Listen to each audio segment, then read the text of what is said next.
Tripura Shantiniketan medical college ও হাসপাতালে সর্বসাধারণের জন্য ওপিডি পরিষেবা চালু রয়েছে।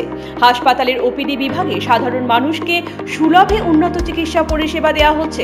আগামীকাল বৃহস্পতিবার 2রা April 2026 Tripura Shantiniketan medical college ও হাসপাতালের জেনারেল মেডিসিন বিভাগে থাকবেন অধ্যাপক ডক্টর স্বপন সরকার, সহকারী অধ্যাপক ডক্টর মৌমনা দাস, সহকারী অধ্যাপক ডক্টর শাকিল আহমেদ, সহকারী অধ্যাপক doctor Sagar Saha, senior resident doctor Robin Pal, junior resident doctor Nakshatra Das এবং জুনিয়র রেসিডেন্ট ডক্টর দেবস্মিতা বিশ্বাস।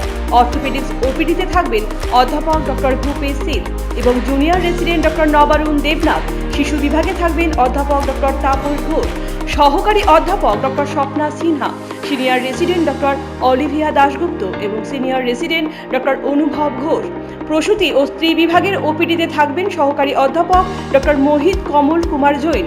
অ্যানাস্থেসিয়া বিভাগে থাকবেন সহকারী অধ্যাপক ডক্টর শুভাশিস দাম। ইএনটি বিভাগে থাকবেন অধ্যাপক ডক্টর প্রাণ গোপাল দত্ত, সহকারী অধ্যাপক ডক্টর অর্পিতা মোহান্তি এবং সহকারী অধ্যাপক ডক্টর শান্তনু রয়। চক্ষু বিভাগের ওপিডিতে থাকবেন সহকারী অধ্যাপক ডক্টর প্রণবেন্দু বর্মন, সহকারী অধ্যাপক ডক্টর পাল চন্দ্রমক এবং সিনিয়র রেসিডেন্ট ডক্টর টুসি মলসম। অ্যান্টি র্যাবিস বিভাগে থাকবেন সহকারী অধ্যাপক doctor Mishuk Das. General surgery ওপিডিতে থাকবেন সহকারী অধ্যাপক ডক্টর দেবদীপ দেবনাথ এবং junior resident doctor Mimani De. Dental ওপিডিতে থাকবেন junior resident doctor Joyshree Majumdar. ফিজিওথেরাপিতে থাকবেন অরিন্দম বিশ্বাস এবং স্লিমা সাহা। শান্তিনিকেতন মেডিকেল কলেজ ও হাসপাতালে ওপিডির পাশাপাশি আইপিডি বিভাগও চালু রয়েছে। আইপিডি বিভাগে আয়ুষ্মান ভারত পরিষেবার সুযোগও উপলব্ধ রয়েছে। জেনারেল মেডিসিন, জেনারেল সার্জারি ও চোখের চিকিৎসা, এই 3টি বিভাগে আয়ুষ্মান কার্ডে স্বাস্থ্য পরিষেবা দেওয়া হচ্ছে।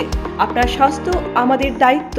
বিশেষজ্ঞ চিকিৎসক, অত্যাধুনিক যন্ত্রপাতি ও উন্নত পরিষেবা মাত্র 10 টাকার বিনিময়ে আপনারা সপ্তাহের সোমবার থেকে শনিবার প্রতিদিন সকাল 9টা থেকে বিকেল 5টা পর্যন্ত এই ওপিডি বিভাগে বিশেষজ্ঞ চিকিৎসকদের কাছ থেকে উন্নত চিকিৎসা পরিষেবা আপনারাও নিতে পারবেন।